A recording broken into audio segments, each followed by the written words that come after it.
こんにちは、オズディです。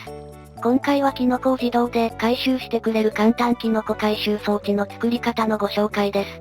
必要な材料はこちらになります。ブロックなどの素材は燃えるものを使用しないので、お好みの素材をご使用いただいても大丈夫です。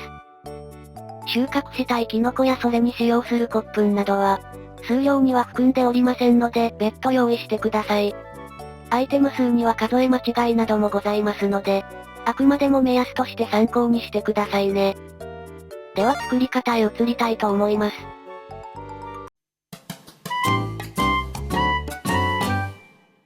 今回の装置は縦12マス×横11マスの範囲で作成します。まず最初に横方向に高さ1段で、9マス分の穴を掘っていきましょう。9マスの端部分を1段掘り下げて、正面側2マスも同じ深さになるように掘っておきます。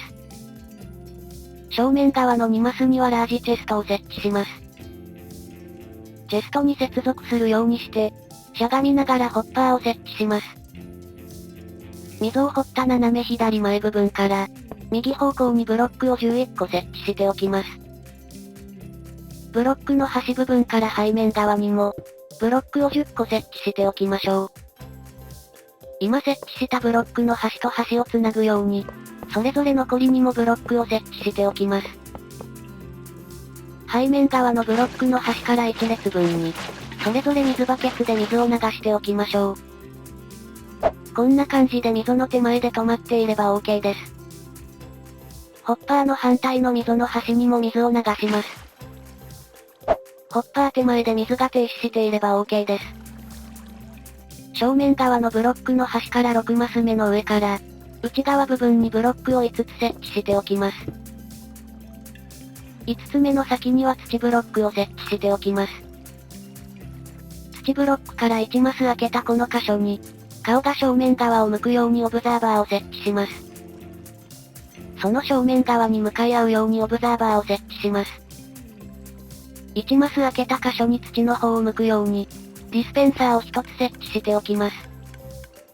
今はうるさいのでしゃがみながらレバーを設置して、一度レバーを操作して停止させておきます。そうしたら正面側のこのブロックの上から、仮ブロックを追加で8段分設置しましょう。仮ブロックの上から背面側に向けて、ハーフブロックを11個設置していきます。左右の方向には同じようにして、ハーフブロックを5つずつ設置しておきましょう。あとは今設置した範囲内を埋めるようにして、ハーフブロックを敷き詰めて設置しておきます。反対側にも今と同じようにして、ハーフブロックを設置して敷き詰めておきましょう。こんな感じで下のブロックと同じ範囲で、11×11 で設置できていれば OK です。先ほど設置していた仮ブロックは、不要なので壊しておきましょう。あとはディスペンサーの中に、ある程度骨粉を入れておきましょう。そうしたら土の上に茶色のキノコを設置して、レバーを操作してキノコを成長させましょう。茶色のキノコは結構高くまで成長します。あとは適正ツールの斧を使って手動で回収して、届かない1割の部分に乗って回収しましょう。赤いキノコの場合はまず土に設置して、ディスペンサーの上に立ってレバーを操作します。そうするとこんな感じで赤いキノコの中に入るので、その位置から斧で回収してあげましょう。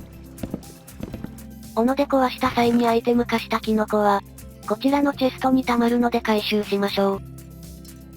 またシルクタッチがついている斧で回収すると、ブロックとしても回収できるのでお好みでどうぞ。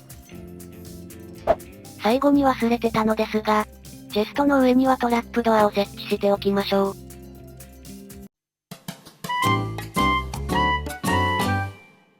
今回の装置はいかがだったでしょうか。キノコを収穫した際に散らばるキノコを、自動で回収してくれるのでその手間を省いた、簡単キノコ回収装置の作り方のご紹介でした。一箇所でキノコを回収したいと思っている方は、参考にして作ってみてくださいね。今回参考にさせていただきました方の動画は、概要欄にリンクがあるのでぜひご覧ください。最後までご視聴いただきありがとうございました。ぜひともチャンネル登録と高評価もお願いします。また他にも色々な装置やトラップの動画もあるので、よかったら概要欄などからご覧になってくださいね。ではでは、また次の動画でお会いしましょう。バイバイ。猫